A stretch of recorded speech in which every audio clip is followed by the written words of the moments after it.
అటువంటి పరిస్థితి. కానీ ఇప్పుడు ఇంకోటి ఏపీకి సంబంధించిన రోడ్ల మీద ఒక పెద్ద వివాదం నడుస్తుంది.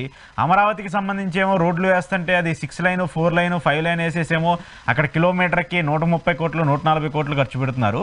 ఇక్కడ చిన్న మధ్యతరగతి రోడ్లు కావచ్చు, లేదంటే గ్రామ పంచాయతీలకు సంబంధించిన రోడ్లు వేయడానికి డబ్బులు లేవు, దానికోసం మేము మళ్ళీ సెస్సులు పెంచి పెట్రోల్ రేట్లు పెంచి రోడ్లు వేయాల్సిన పరిస్థితి వస్తుందని చెప్పేసి మాట్లాడుతూ వస్తున్నారు. అమరావతి చూస్తేనేమో అలా, మిగతా రోడ్లు చూస్తేనేమో ఇలా. ఎందుకు ఈ పరిస్థితి వస్తుంది?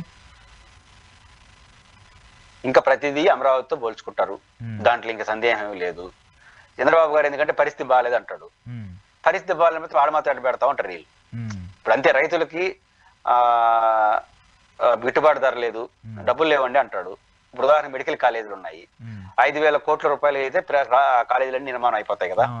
5,000 కోట్లు దాదాపు 2,000 చిల్లర కోట్లు కేంద్ర ప్రభుత్వం ఇస్తుంది, మీరు ఇవ్వాల్సింది 3,000 కోట్లు.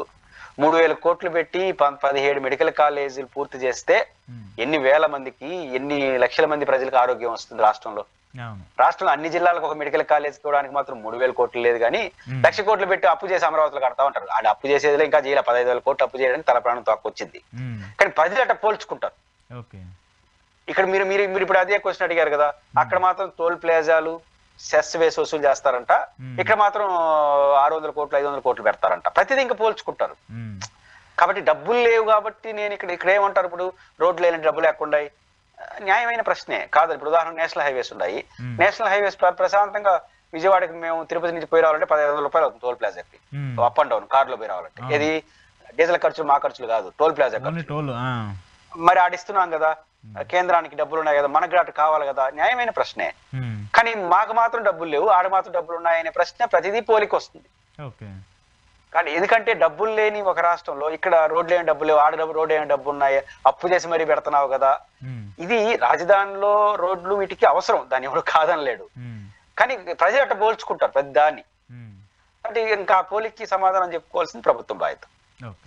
సరే, చూద్దాం. కంక్లూడ్ చేస్తూ చివరికి ఒక పాయింట్, ఈ కేసులకు సంబంధించిన వ్యవహారం మళ్ళీ పెద్ద ఎత్తున చర్చనీయాంశంగా మారుతుంది. చంద్రబాబు నాయుడు గారి మీద గత ప్రభుత్వం అంటే జగన్మోహన్ రెడ్డి అధికారంలో ఉన్నప్పుడు కొన్ని కేసులు పెడుతూ వచ్చాడు.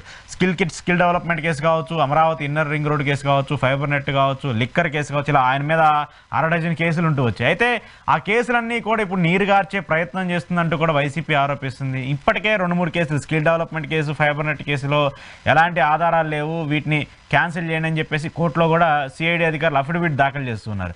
అది గతంలో అదే అధికారులు, సిఐడి అధికారులు ఏమో అవినీతి జరిగిందని చెప్పేసి చంద్రబాబు నాయుడు గారిని అరెస్ట్ చేశారు.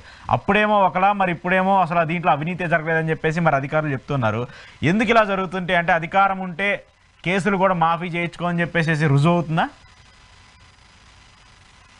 అశోక్ గారు, ఇప్పుడు 2 సమస్యలు వస్తాయి. ఒకటి కాన్స్టిట్యూషనల్ సమస్య వస్తుంది, 2 రాజకీయ నైతిక సమస్య వస్తుంది. ఏం కావచ్చు? ఫస్ట్ ఆఫ్ ఆల్ బహుశా ఏసీబీ కోర్టులోనే ఎక్కడనో ఈ ఫైబర్ నెట్ కి సంబంధించిన పూర్వ ఎండి, అప్పుడు కేసు పెట్టిన ఎండి ఆయన మధుసూదన్ రెడ్డి గారు ఎవరు అనుకుంటున్నా, కరెక్ట్ గా తెలియదు, ఆయన ప్లస్ ప్రజెంట్ ఎండి గారు కలిసి కేసులో తగిన ఆధారాలు లేవు కాబట్టి విత్డ్రా చేసుకుంటున్నామని కోర్టుకి చెప్పినట్టు, కోర్టు కూడా ఇన్ ప్రిన్సిపల్ యాక్సెప్ట్ చేసిందన్న ప్రచారం నడుస్తుంది. నిజాలు కోర్టు ఆదేశాలు వచ్చిన తర్వాత చూద్దాం. ఆ అంచనా ప్రకారం 2 రకాల సమస్యలు, నా అంచనా ప్రకారం 2 సమస్యలు వస్తాయి. కాన్స్టిట్యూషన్ కోర్టుకి దీన్ని అప్పీల్ చేస్తే కోర్టు అంగీకరిస్తుంది అనుకోవట్లేదు, దీన్ని ఒప్పుకుంటారు అనుకోవట్లేదు. 2, ఏ విచారణ చేశారు మీరు? ఏ విచారణ చేయకుండానే అప్పుడు ఎందుకు కేసు పెట్టారు? 2 ప్రశ్నలు వస్తాయి. ఇప్పుడు ఏ విచారణ చేసేసి సాక్ష్యం లేదంటున్నారు, అప్పుడు ఏ విచారణ చేసి ముఖ్యమంత్రి స్థాయి వ్యక్తిని అరెస్ట్ చేసినారు? ఆ అధికారి సమాధానం చెప్పుకోవాలి కదా. అప్పుడు పెట్టిన ఆయన ఇప్పుడు విత్డ్రా చేసుకుని ఒకరే ఎండి అయినప్పుడు, కొత్త ఎండి అయినప్పుడు ఆ సమస్య ప్రస్తుతం వస్తుంది కదా. ఇట్లాంటి ప్రశ్నలు వస్తాయి. 2వది, ఒక ప్రజా ప్రయోజనాలతో ముడిపడినటువంటి కేసు విత్డ్రా చేసుకునే సాంప్రదాయం ఉంది. ఉదాహరణకు నేను కూడా విద్యార్థి నాయకుడుగా పనిచేశాను. విద్యార్థి నాయకుడు పనిచేసినప్పుడు ధర్నాలు, రాష్ట్రోకలు చేస్తుంటాం, ముఖ్యమంత్రి వచ్చినప్పుడు గౌరవ చేస్తుంటాము, నిరసన తెలియజేస్తుంటాం కదా. 10, 20, 30 మంది కేసులు పెట్టేస్తారు. కేసులు పెట్టి అరెస్ట్ చేస్తారు, తిరుగుతూ ఉంటాం కోర్టులు. ప్రభుత్వం మారిందంటే ఆ కేసులని కొట్టేస్తుంది కేబినెట్ అప్రూవల్ చేసి. అది ప్రయోజనాలతో ముడిపడి, అంటే మా వ్యక్తిగత విషయం కాదు, అది సొసైటీ కోసం లేదా ప్రజలు ఆందోళన చేసి పొలిటికల్ యాక్టివిటీ. ఇక్కడ అన్ని కూడా ఫైనాన్షియల్ ఎర్రర్స్, కరప్షన్ అని, లేకపోతే వ్యక్తిగత ప్రయోజనాలని, లేదా క్రిమినల్ యాటిట్యూడ్, ఇవి కదా కేసు సెక్షన్ అని. క్రిమినల్, కరప్షన్ ఇవే కదా.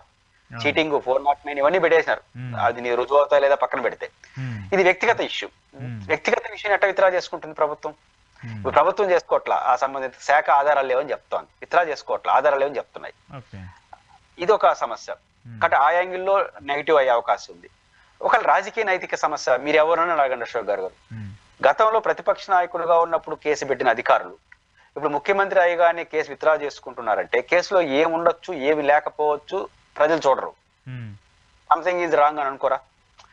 కేసు జోలికి వారు అదే అధికారి అప్పుడు కేసు పెట్టినాడు, ఇప్పుడు అదే అధికారులు మారిన అధికారులు కేసు విత్డ్రా చేసుకునేస్తున్నారు. అంటే ఇది పవర్ మహిమ అని అనుకోరా? అప్పుడు పవర్ మహిమ, ఇప్పుడు పవర్ మహిమ అని అనుకోరా? ఇది రాజకీయంగా ప్రభుత్వానికి చాలా నష్టం కదా, బ్యాడ్ నేమ్ కదా. ఒకటి, అన్నిటికన్నా మించి దీని ఖచ్చితంగా ప్రతిపక్షం లేకపోతే ఎవరో ఒకరు కోర్టులో పిటిషన్ వేస్తారు, అప్పీల్ చేస్తారు, ఇది కాన్స్టిట్యూషన్ వైలేట్ చేసినట్టని. ఇది మాత్రమే మనం ఇప్పుడు చూస్తున్నాం. రేపో ఎల్లుండో అవతల రోజు జగన్ గారు ప్రెస్ మీట్ పెడతాడు, ప్రెస్ మీట్ పెట్టి ఏం చెప్తాడు? ఆ అధికారులను కూడా బెదిరిస్తాడు. ఏమని? ఇప్పుడు మీరు విచారణతో పూర్తి చేయకుండా, విచారణలో భాగంగా విత్డ్రా చేసుకోకుండా మీరు విత్డ్రా చేసుకున్నారంటే రేపు మళ్ళీ జగన్మోహన్ రెడ్డి ఇప్పుడు కేసు కొట్టేసింది అనుకో కోర్టు, కేసు కొట్టలో కోర్టు విచారణ చేసి కొట్టేస్తే అది ఓకే. విచారణ చేయకుండా ప్రభుత్వమే ఉపసంహరించి కొట్టేస్తే మళ్ళీ ఆ కేసుని కొత్త ప్రభుత్వం పునర్విచారణ చేయొచ్చు. ఇప్పుడు కొట్టేస్తారు, ఇవన్నీ మళ్ళీ ఆయన వచ్చి రీఓపెన్ చేస్తాడు. రీఓపెన్ చేసినప్పుడు ఎవరు ఫస్ట్ పోయేది తెలుసా? ఈ అధికారులే పోతారు. ఎందుకని? ఏ ఆధారంతో నువ్వు విత్డ్రా చేసుకున్నావు అంటారు. ఆధారాలు లేకుండా విత్డ్రా చేసుకున్నారనుకో, రేపు మీరు కొల్లుడేరని చెప్పి వాళ్ళ ఉద్యోగాలకి మొదటికి వస్తున్నారా? అంతే కదా. ఇప్పుడు కొంతమంది మాట్లాడతారు కదా, తర్వాత తేలేదు దేవుడికి ఎరుగు. ఇప్పుడు అరెస్ట్ అయ్యి జైలు పోయిన అందరూ తేల్చా విచారణలో బాగానే పోతున్నారు. రేపు వీళ్ళు అధికారులు విచారణ ఎదుర్కోవాల్సి వస్తుందా? అంటే జగన్మోహన్ రెడ్డి గారు ఖచ్చితంగా ఇప్పుడు కానీ ప్రభుత్వం కొట్టేనా రేపు ఆయన పునర్విచారణ స్టార్ట్ చేస్తాడు. ఇది కాంప్లికేట్ అవుతుంది ప్రభుత్వానికి. అందువల్ల నా అభిప్రాయం, విచారణలో భాగంగా కొట్టేయడం మంచిది. విచారణ స్పీడప్ అయ్యి తగిన ఆధారాలు లేవని ప్రభుత్వం నమ్ముతున్నప్పుడు త్వరగానే అది కానీ పూర్తి చేసేస్తే, కోర్టు కొట్టేస్తే మంచిది. మీరు ఉపసంహరించుకుంటే రాజకీయంగా మీకు నష్టం, రేపు ఉపసంహరించిన అధికారులు ఇబ్బంది పడతారు. పై కోర్టులు జోక్యం చేసుకుని, ఆ కాన్స్టిట్యూషన్ కోర్టులు జోక్యం చేసుకుని సుప్రీంకోర్టు మార్గదర్శకాలకి ఇది భిన్నమైంది. పైపించు రాజకీయంగా జగన్మోహన్ రెడ్డి గారు రేపు మేము మళ్ళీ అధికారం వస్తే మళ్ళీ పునర్విచారణ స్టార్ట్ చేస్తారు అంటాడు. Highly complicated. అదే కోర్టులు విచారణలో భాగంగా కోర్టు కొట్టేసింది అనుకోండి, అప్పుడు జగన్ గారు ఎన్ని చెప్పినా దానికి పెద్ద శాంటిటీ ఉండదు. అంటే మళ్ళీ కేసు ఇప్పుడు ఏసీబీ కోర్టు కొట్టేసింది అనుకోండి, రేపు జగన్ గారి ప్రభుత్వం సుప్రీంకోర్టుకి అప్పీల్ చేస్తాడు, అది వేరు. కానీ ఇప్పుడు ప్రభుత్వమే విత్డ్రా చేసుకుంది, ప్రభుత్వం మీన్స్ సంబంధిత అధికారులు విత్డ్రా చేసుకోవడానికి సిద్ధపడితే రేపు ఆయన విచారణ చేయడానికి చాలా ఈజీ అయిపోతుంది. కాబట్టి హైలీ కాంప్లికేటెడ్. ప్రభుత్వం రాజకీయంగా ఆలోచించినా, నైతికంగా ఆలోచించినా, కాన్స్టిట్యూషన్ గా ఆలోచించినా విచారణ స్పీడప్ చేసేసి, ఎలాగో మీరు కేసులో సబ్జెక్ట్ లేదనుకుంటున్నారు కాబట్టి, మీరు నమ్ముతున్నారు కాబట్టి విచారణలో భాగంగా తేలిపింది అనుకోండి, కోర్టు కొట్టేస్తే మీ గౌరవం పెరుగుతుంది, ప్రతిపక్షానికి అవకాశం ఉండదు. కానీ కోర్టు కొట్టకుండా ఆధారాలు లేకపోయినా, వాళ్ళు చెప్పేది నిజమైన సమాజం దాన్ని నమ్మదు, ప్రతిపక్షం దాన్ని రాజకీయంగా ముందుకు తీసుకొస్తుంది, లీగల్ సమస్యలు వస్తాయి. లేదా ఇప్పుడు ఏ ఎవిడెన్స్ లేకుండా అన్ని రోజులు చంద్రబాబు నాయుడు గారిని జైల్లో పెట్టారంటే చిన్న విషయం కాదు కదా. ఎవిడెన్స్ ఉంటుంది, ట్రాన్సాక్షన్ జరుగుంటే అన్ని జరుగుండబట్టే కదా జైల్లో పెట్టింది. లేదంటే అసలు ఆధారాలు లేకపోతే అసలు రిమాండ్ కూడా ఇచ్చేవాళ్ళు కాదు కదా జడ్జి గారు. అంటే ఒకటి, ఆ రోజు 52 రోజుల పాటు జైల్లో ఉన్నప్పుడు బెయిల్ తిరస్కరించారు. ఆయన కూడా క్వాష్ పిటిషన్ వేశాడు. ఇది టెక్నికల్ గా రాంగ్ కాబట్టి క్యాష్ చేయనని పోయినాడు, ఎఫ్ఐఆర్ నే క్యాష్ చేయమని పోయినాడు. ఇప్పటికీ అది క్యాష్ చేయలే. కానీ ఆనాడు ఉన్నటువంటి జగన్ గారు కాదు ఆ రోజు సుప్రీంకోర్టులో వాదించింది, ప్రభుత్వ ప్రతినిధులు, ప్రభుత్వ తరపున లాయర్. అంటే ప్రభుత్వ తరపున లాయర్ అంటే డిపార్ట్మెంట్ ఇచ్చే సోర్స్. అంటే మీరే కదా 1 year పాటు కేసు ఉందని, మీరంటే చంద్రబాబు గారు జగన్ గారు కాదు, అధికార వ్యవస్థ, ఎగ్జిక్యూటివ్ వ్యవస్థ, మీరే కదా ఉంది అసలు క్వాష్ చేయాల్సిన అవసరం లేదు, ఈ చట్టబద్ధం వాదించి 1 year పాటు లాగినారు కదా. ఇప్పుడు ప్రభుత్వాన్ని వెంటనే ఇంకొక అధికారం లేదా ఆ అధికారం ఉల్టాగా మాట్లాడితే సుప్రీంకోర్టు, కాన్స్టిట్యూషన్స్ కోర్టు ఎట్లా ఒప్పుకుంటాయి?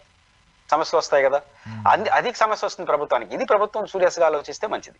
ఓకే ఓకే, సరే చూద్దాం దీనికి సంబంధించి ఏం జరుగుతుందో అనేది. Thank you sir, thank you very much.